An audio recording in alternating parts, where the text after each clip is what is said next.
Terima kasih Tuhan. Kami ada saat ini karena kasih sayang-Mu.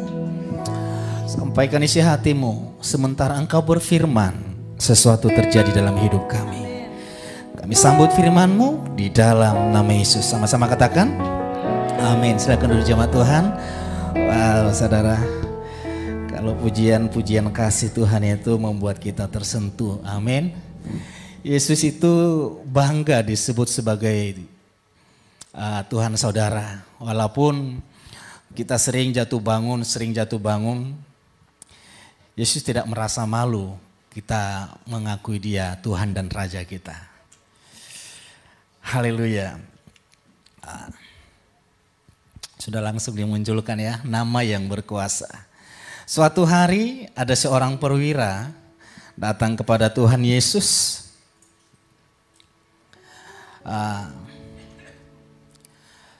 Meminta kesembuhan untuk anaknya.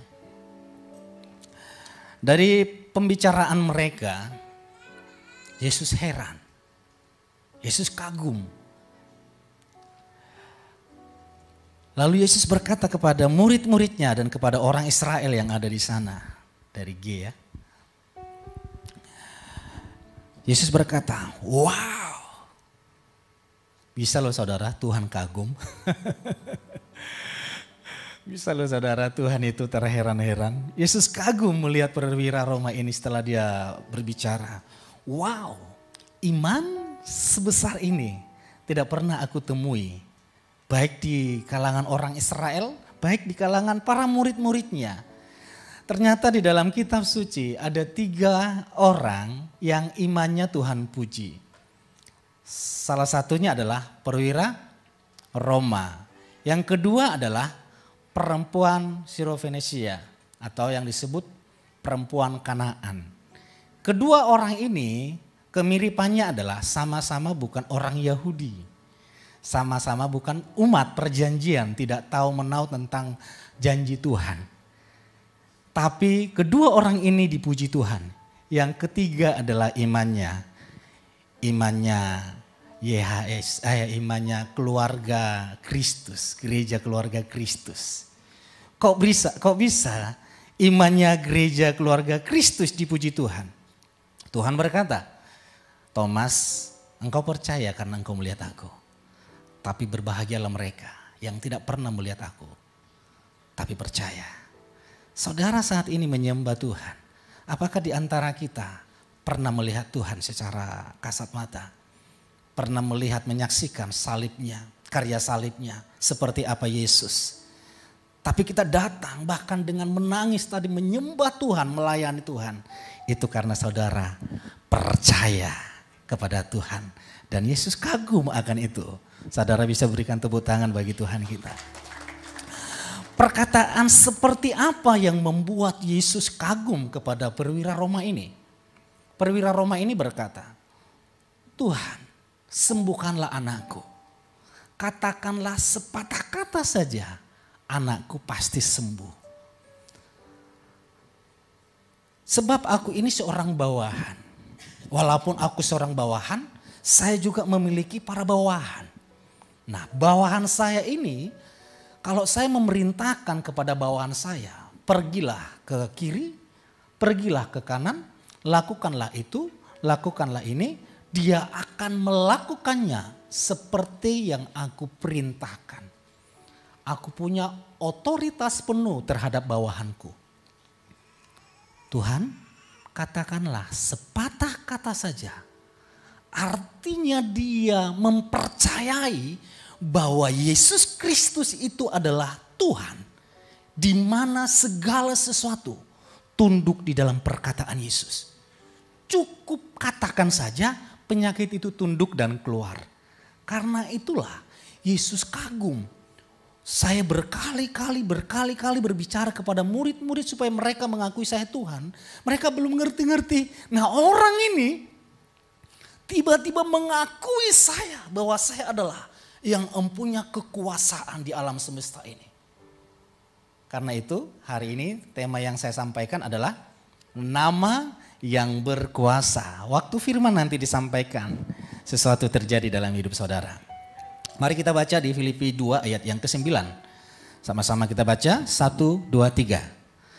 Karena itu Elohim sangat meninggikan dia dan memberikan kepadanya nama di atas segala nama, supaya dalam bertekuk lutut segala yang di surga, di bumi, dan di bawah bumi. Saudara, kitab suci ini saya memakai versi IMB. Beberapa hari lalu saya bicara ke Bapak Gembala di tempat ini. Pak, izin boleh enggak? Izin dulu toh. Walaupun saya orang sinode, sekretaris yang buat SK, tapi kalau saya masuk di sini, saya harus hormat izin dulu yang punya rumah. Pak, boleh enggak saya pakai versi IMB? Karena dari sinode itu mengakui apa yang sudah diakui pemerintah, maka itu berlaku untuk sinode. Banyak versi yang diakui, LAI, IMB, King James, banyak. Jadi saya lihat gereja ini, jemaat ini gereja yang suka belajar ya. Jadi terus dari pembicaraan silakan Pak, kita mau belajar bersama-sama. Sama-sama kita baca 1, 2, 3. Karena itulah Elohim sangat meninggikan dia dan memberikan kepadanya nama di atas segala nama, supaya dalam nama Yesus bertekuk lutut segala yang di surga, di bumi, dan di bawah bumi. Dari ayat ini dapat kita simpulkan, dapat kita simpulkan bahwa nama Yesus satu-satunya nama yang berkuasa. Dari ayat ini, nama Yesus satu-satunya, bukan salah satu ya, satu-satunya nama yang berkuasa di mana? Di surga, di bumi, di bawah bumi. Wow, ada 3 tingkatan ya. Di surga, di bumi, dan di bawah bumi. Ingat saudara, kitab suci kita tidak terdiri dari perjanjian baru saja. Kitab suci kita terdiri dari perjanjian lama. Yuk kita lihat sebentar perjanjian lama. Adakah di sana nama yang berkuasa juga? Oke, satu-satu ya kita baca ya. 1, 2, 3. Elohim berfirman lagi kepada Musa, katakan demikian kepada Bani Israel, Yahweh Elohim leluhurmu, Elohim Abraham, Ishak dan Yakub telah mengutus aku kepadamu. Itulah untuk selama-lamanya, dan seperti itulah aku diingat di semua generasi turun-temurun. Itulah namaku untuk selama-lamanya. Di Zakaria kita baca 1, 2, 3. Dan pada hari itu Yahweh akan menjadi raja atas seluruh bumi. Yahweh lah satu-satunya dan namanya pun satu. Wow, kalau kita baca di kitab Wahyu, yang akan menjadi raja itu adalah Yesus Kristus. Tapi menurut teks ini perjanjian lama, yang menjadi raja di akhir zaman adalah Yahweh, Tuhannya orang Israel. Dari ayat ini mari kita simpulkan poin selanjutnya. Nama Yahweh satu-satunya nama yang kok ada 2 ya. Nah kalau kita tidak belajar kita akan bingung. Seperti ada pengkhotbah, Rasul Paulus berkata, iman tanpa perbuatan, Yakobus berkata, iman tanpa perbuatan mati. Tapi Paulus berkata, kita diselamatkan karena iman, bukan perbuatan. Nah, sepertinya ayat ini tabrakan. Tidak ada penyambungnya, enggak ada. Yakobus berkata, iman itu harus ada perbuatan. Kalau tidak mati. Paulus berkata, kita diselamatkan tanpa iman. Kita diselamatkan karena iman tanpa perbuatan. Kita lihat konteksnya. Di Yakobus jelas, di Yakobus 1 ditulis di sana kepada ke-12 suku Israel. Suku Israel itu menganggap orang beriman. Iman mereka berasal dari hukum Taurat. Orang-orang yang melakukan hukum Taurat inilah yang disebut orang beriman. Karena itu Yakobus berkata, jika engkau berkata orang beriman, di mana hasil dari perbuatan hukum Taurat itu? Saudara paham ya? Katanya engkau memegang hukum Taurat, tapi perbuatannya, hasilnya, buahnya tidak kelihatan. Sedangkan ya Paulus, kita nggak punya hukum Taurat, saudara. Kita bukan umat perjanjian baru. Wah, bingung lagi tuh, Pak. Enggak, kita bukan umat perjanjian baru. Kalau kita umat perjanjian baru, berarti ada perjanjian lama dong. Tuhan tidak pernah berjanji kepada kita. Perjanjian baru itu kepada Israel, karena Tuhan sebelumnya sudah berjanji. Jadi janji itu diubah, diperbarui di dalam Yesus Kristus. Kita adalah orang ciptaan baru. Katakan, saya ciptaan baru di dalam Yesus. Kita ciptaan baru, amin. Jadi sudah nyambung. Nah sekarang kita akan sambungkan antara nama Yesus. Kenapa saya membuat IMB ini, menulis IMB, bukan saya yang menulis, maksudnya mengambil ayat IMB ini supaya saya bisa menjelaskan antara nama Yesus atau Yesua dengan Yahweh. Oke, ayat selanjutnya kita baca. Sama-sama kita baca. 1, 2, 3. Aku tidak lagi berada di dalam dunia karena aku datang kepadamu. Tetapi mereka masih berada dalam dunia. Perhatikan ini. Mana? Bapa yang kudus, peliharalah mereka dalam namamu. Siapa nama Bapa tadi? Nama Bapa tadi yang kita baca perjanjian lama? Yahweh. Nama Yahweh yaitu namamu yang telah engkau berikan kepadaku. Sudah mulai nyambung ya. Supaya mereka dapat menjadi satu sama seperti kita. Nama Yahweh itu, namanya Tuhan orang Israel itu sudah diberikan kepada Yesus Kristus. Dari mana kita tahu, Pak? Kalau nama Yahweh itu sudah berada di dalam nama Yesus. Munculkan? Jadi nama Yahweh sudah berada di dalam nama Yesus. Mari kita lihat arti nama Yesus. Kita lihat dulu arti nama Yesus.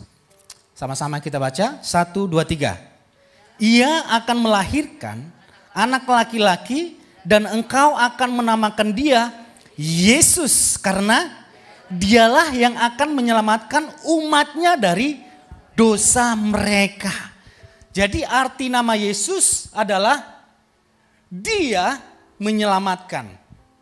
Amin. Arti nama Yesus, dia menyelamatkan. Dia ini siapa?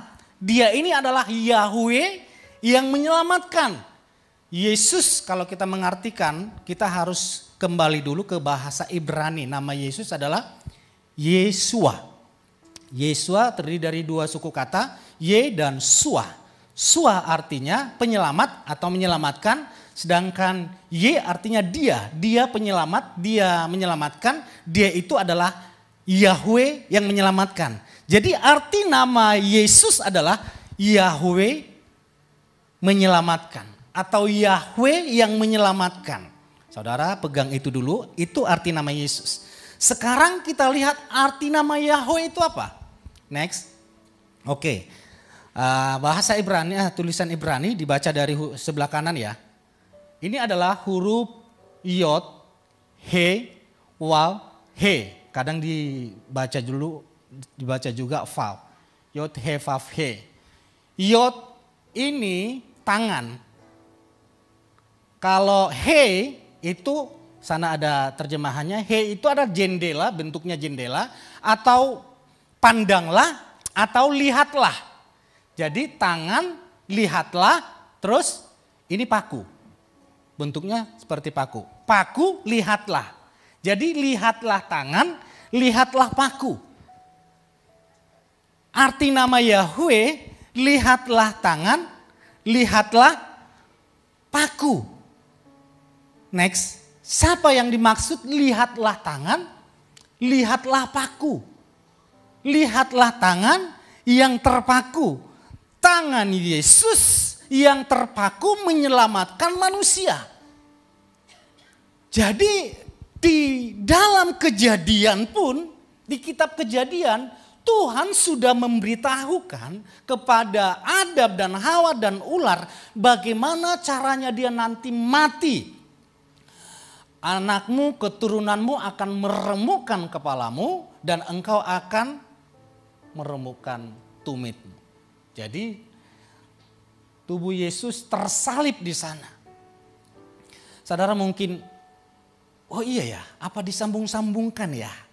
Karena kita kan harus butuh ayat yang lain atau file yang lain untuk meneguhkan apakah itu benar. Oke, next. Yuk kita baca, di salib Yesus ada tulisan yang dipajang di atas, belum, jangan dulu. Sabar, nanti kalau langsung dimunculkan nggak seru. Tulisan, ya ini tulisan Latin, Yunani, dan Ibrani. Yuk kita baca bahasa Latinnya dulu. 1, 2, 3. Yesus Nazarenus Rek Iudaeron. Kalau disingkat yang biasanya kita sebut, next, INRI. Artinya, oke, ya mantap. Sekarang bahasa Yunani, kita baca yuk. Sama-sama munculkan teksnya, karena agak sulit. Iya. 1, 2, 3. Iesos ho nasaraios ho basolius ton laudaion. Sekarang kita ke bahasa Ibrani. Oke, ini tulisan di salib Yesus saudara. Yang artinya Yesus Nazaret, Raja Yahudi. Itu bahasa Indonesianya. Bahasa Yahudi, bahasa Ibrani, sorry. Oke, sama-sama kita baca dari sebelah kanan ya. 1, 2, 3. Yesua Hanasrin wa Malek ha Yehudim. Sekali lagi kita baca. 1, 2, 3. Yesua Hanasrin wa Malek ha Yehudim. Kalau disingkat, munculkan, apakah suatu kebetulan? Dia Tuhan yang tersalib. Yesuslah pencipta langit dan bumi itu. Dari perjanjian lama Yesus sudah ada. Dia sudah menunjukkan kasihnya. Dari perjanjian lama dia sudah menentukan bagaimana cara matinya di atas kayu salib. Dari G ya.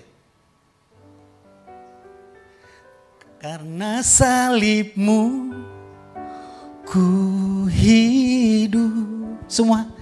Karena salibmu ku menang.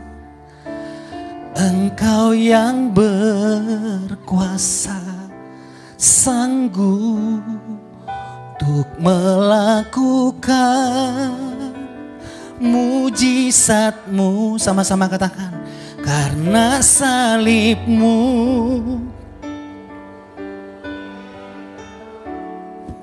karena yes, engkau yang berkuasa sanggup untuk melakukan mujizatmu di hidupku. Nama Yahweh merujuk ke nama Yesus. Nama Yesus merujuk ke nama Yahweh. Itu nama yang satu.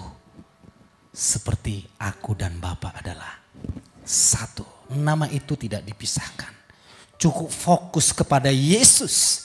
Kalau fokusnya hanya kepada Yahweh, nanti takutnya saudara jadi orang Yahudi. Fokus kita adalah Yesus atau Yesua. Karena Yesus dan Yesua itu nama Yahweh. Waktu kita memanggil Yesus Kristuslah Tuhan, itu sudah tercantum namanya Tuhannya orang Israel. Karena itu para imam marah waktu pelang ini, waktu tulisan ini dipajangkan. Turunkan, karena apa? Ada nama itu. Tapi Tuhan berbicara lewat yang menghukum saat itu. Apa yang sudah aku tulis, biarlah itu tertulis untuk selamanya. Karena memang Yesus adalah Tuhan. Next, kita baca ayat selanjutnya. Sama-sama kita baca, 1, 2, 3. Karena itulah Elohim sangat meninggikan dia dan memberikan kepadanya nama di atas segala nama. Supaya dalam nama Yesus bertekuk lutut. Perhatikan saudara, segala yang ada di surga. Surga bertekuk lutut di dalam nama Yesus. Bukan hanya setan saudara. Surga. Saudara percaya kalau saudara di dalam Kristus? Siapa yang percaya saudara in Christ? Saudara ada di dalam Kristus. Angkat tanganmu. Jangan turun tangan dulu saudara. Perhatikan ini. Surga bertekuk lutut kepada Yesus. Jangan turun tangan. Biar kuasanya juga saudara rasakan hari ini. Saudara ada di dalam Kristus. Kita ada di dalam Kristus. Kristus ada di dalam kita. Surga pun bertekuk lutut di hadapan kita. Bukan karena kitanya. Karena Kristus bersama kita. Saudara bisa turun, nanti bekel tangannya. Saudara kagum akan itu?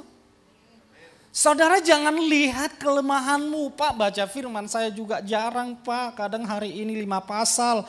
Kadang 1 bulan 1 pasal pun belum tentu Pak. Berdoa puluh juga jarang. Waktu saudara fokus kepada kelemahan saudara. Saudara tidak akan melihat lagi betapa dahsyatnya nama Kristus. Bahkan di Efesus dikatakan segala sesuatu telah diletakkan di bawah kaki Kristus. Dan Kristus adalah kepala. Dan gereja adalah tubuhnya. Dan ayat selanjutnya dikatakan segala sesuatu itu ada di bawah kaki gerejanya. Saudara kalau mengimani ini saudara akan melihat. Wow. Suatu hari saya pelayanan di desa Ngadirenggo, itu daerah Blitar. Blitar itu sudah desa, tidak ada mall di sana. Saya masuk desa dan di desanya lagi. Wah, di sana saya dilatih saudara belajar bahasa Indonesia yang baik dan belajar bahasa Jawa yang baik. Karena saya berasal dari Batak sana, asli dari Batak. Bahasa saya bahasa Indonesia waktu itu masih campuran saudara, campur sari. Jadi kalau saya ngomong ke mereka harus bahasa Jawa. Karena kalau saya ngomong bahasa Indonesia, mereka balas dengan bahasa Jawa. Mereka nggak bisa ngomong bahasa Jawa, bahasa Indonesianya. Suatu hari, karena gereja yang saya layani di sana, kiri kanannya itu dari seberang, agama seberang, depannya itu juga agama seberang, jadi gereja itu dihempit oleh agama lain. Yang di depan itu kesurupan. Kesurupan, teriak-teriak. Saya belum pengalaman cara mengusir setan ya. Belum pengalaman saudara. Waktu saya dipanggil, loh kok saya dipanggil? Udah Pak, sudah kami panggil. Dari agama mereka, dari dukun, dari apa juga sudah dipanggil gitu. Lalu pada saat itu saya sedang belajar tentang kuasa nama Yesus. Saya dipanggil, saya datang, benaran saudara. Itu sudah banyak orang, itu seorang ibu yang kesurupan, tangannya sudah dipegang, tidak ada yang dapat yang megangnya karena terpental semua. Dia teriak-teriak. Waktu dia lihat saya, dia ngomong ke saya, dia tunjuk saya. Gondoruo gitu. Apanya? Saya bukan gondoruo dalam hati saya tuh. Dia kamu yang gondoruo dalam hati saya. Udah habis itu saya ngomong, "Gah, lepaskan." Saya pegang ibu itu, langsung dia teriak. Tapi dalam hati saya panggil nama Yesus. Dalam nama Yesus, dalam. Saya panggil. Dia langsung teriak, panas. Dia manifest saudara. Lalu saya ngomong, diam. Jangan manifest. Kamu datang diam-diam, pulang juga. Pergi dari sini, diam-diam. Saya tidak teriak-teriak saudara. Saya tidak, keluar dalam nama Yesus, keluar. Suara kita lebih kencang gitu ya. Biasanya kalau itu setan, kalau suaranya tidak kencang, sepertinya masih kurang berkuasa gitu ya. Nah, kalau enggak bahasa roh, saya takutnya kita sebut nama Yesus dengan kencang-kencang atau berbahasa roh dengan kuat-kuat. Takutnya itu karena kita takut. Kita sedang takut itu di dalam. Saya pernah juga di waktu sekolah STT gitu, teman kami kesurupan. Ternyata ada seorang pendoa yang lagi dia tes, dia pura-pura kesurupan. Teman saya ini, dalam nama Yesus. Dalam nama Yesus. Dipercik saudara. Ini takut atau berani ya? Kadang kita juga kalau sendirian di rumah. Suami enggak ada, anak-anak enggak ada, sendirian di rumah toh. Pas hujan lagi, mati lampu. Pintu buka tutup sendiri. Dalam hati langsung. Dalam nama Yesus. Dalam nama Yesus. Bagus sih. Tapi dia sedang di dalam ketakutan. Kan berjalan juga saya kalau berjalan di kampung halaman. Karena banyak saudara kuburan yang harus saya lewatin. Biasa kalau rame-rame kan nyanyi-nyanyi. Begini nasib jadi bujangan. Ya gitu. Joget-joget saudara. Tiba pulang lewat kuburan. Dalam nama Yesus. Dalam nama Yesus. Ada kemenangan. Saya takut lagu-lagu peperangan. Iblis dikalahkan, takutnya iblis datang toh. Pokoknya damai, lagu-lagu yang membuat saya damai. Dalam nama Yesus, dalam nama Yesus. Setelah saya doakan ibu itu, langsung buka mata. Saya enggak pengalaman saudara. Dia sadar, kok rame. Dan saat itu, salah satu keluarga itu dibaptis menyerahkan diri kepada Tuhan Yesus Kristus. Berikan tepuk tangan bagi Tuhan kita. Ada kuasa yang begitu dahsyat di dalam nama Yesus. Surga tunduk, bumi pun tunduk. Katakan amin. Bumi itu berbicara tentang kehidupan. Segala sesuatu yang punya nama di dunia ini tunduk. Pasti di dunia ini ada namanya. Kutil saja ada namanya, kan penyakit kutil toh. Ada namanya, kurap juga ada namanya. Jadi nggak harus kamu sakit apa, sakit kanker, stadium 4 gitu. Seperti sakitnya bangga ya kan, bangga tuh. Karena penyakitnya begitu hebat tuh. Kalau penyakit kurap gitu, kudis kayaknya nama Yesus nggak mempan di sana gitu. Semua yang punya nama di dunia ini bertekuk lutut di dalam nama Yesus Kristus. Dan yang terakhir, apa yang bertekuk lutut? Di bawah bumi. Yang terakhir yang harus ditaklukkan Yesus adalah dunia kematian. Katakan amin. Dunia kematian pun bertekuk lutut di dalam Yesus Kristus. Surga, bumi, dan di bawah bumi tunduk di dalam nama Yesus Kristus. Berikan tepuk tangan bagi Tuhan kita. Saudara, jadi kalau saudara mau pergi kemanapun, keluar dari rumah, jangan lupa dalam nama Yesus. Mau berpergian kemanapun, naik pesawat, naik bis, selalu ucapkan dalam nama Yesus. Tapi waktu kita mengucapkan nama itu, waktu saudara menyebut, memanggil nama itu, jangan ingat masalah persoalan penyakit kita. Tapi waktu kita mengucapkan dalam nama Yesus, yang kita ingat adalah pribadi Yesusnya. Yesus yang sudah di surga. Bukan lagi Yesus yang tersalib. Yesus sudah di surga. Seperti Yesus di surga, demikian kita juga di dunia ini. Kita dilindungi, kita dijagai. Kadang kita saudara kalah dalam soal ini dengan tetangga kita. Kalau tetangga kita itu pergi kemana-mana, Apapun yang dilakukannya, mau makan, mau apa, selalu bismillah. Wah, rutin loh itu. Rutin tiap hari. Orang yang gak pernah ke masjid juga itu pasti dia ucapkan. Bismillah. Bagus itu saudara. Sekarang mulai hari ini saudara harus praktekkan. Mau kemana? Sebelum kerja buka toko. Di dalam nama Yesus. Di dalam nama Yesus. Sebelum minum obat. Di dalam nama Yesus. Segala apapun yang kita lakukan, ucapkan dalam nama Yesus. Ada kuasa di dalam nama Yesus. Saya tutup satu kesaksian. Teman musik boleh maju ke depan. Tahun 2015 itu papa saya meninggal. Memang ditinggal oleh orang tua itu sangat sedih karena saya sangat sayang sekali saudara. Saya lihat keluarga Perwata ini sangat hormat sekali kepada orang tua ya. Sangat sayang sekali ke orang tua. Saya sangat sayang sekali ke orang tua. Waktu dia meninggal, saya hanya bersedih di samping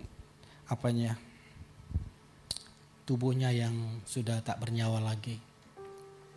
Tiba-tiba salah satu dari keluarga saya kesurupan. Buat kekacauan di sana dan manifest. Wow, macam-macam lah. Yang membuat hati saya perih adalah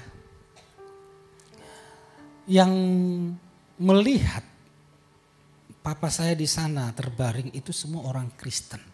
Bisa saya katakan 100% orang Kristen. Tapi yang pertama sekali diucapkan adalah panggil dukun. Dia kesurupan, yang dicari adalah dukun. Apakah ada di antara kita kalau ada masalah pergi ke dukun untuk berobat? Masih pergi ke paranormal? Atau minta kesembuhan ke orang tua? Hai opung, hai opa, engkong, tolong sembuhkan cucumu. Kalau dia nanti bisa bicara, saya aja meninggal karena sakit kan gitu. Repot. Karena hati saya kesal. Lalu kakak saya itu saya peluk karena tubuh saya lebih besar, dia lebih kecil. Saya peluk, saya bisikin di telinganya. Di dalam nama Yesus, diam, saya bilang gitu. Saya enggak teriak-teriak, diam. Sementara orang lain manggil dukun. Memang sakti waktu itu. Sebelum saya mengenal Yesus, saya akui dia sakti. Lalu, karena saya agak kesel ya. Saya tekan dia kuat, kami tidur berdua kan dia kan meronta-ronta. Dalam nama Yesus, diam. Sebentar saja, lalu dia teriak ke saya. Lepaskan. Dia teriak lepaskan, saya makin kencang. Diam, keluarlah. Dia ngomong gitu. Lepaskan, saya sudah sadar, saya keberatan menindih kamu. Ternyata dia sudah sadar. Nah. Karena saya semangat itu. Tiba-tiba datang dukunya, siapa? Mana yang mau diobatin? Saya berkata, sudah Pak, sudah disembuhkan oleh Tuhan Yesus. Dan orang kampung yang melihat peristiwa itu. Besoknya orang yang disantet, orang yang sakit datang ke rumah saya untuk didoakan di dalam nama Yesus Kristus. Tepuk tangan bagi Tuhan kita. Tuhan kita Tuhan yang dahsyat. Amin. Dalam nama Yesus.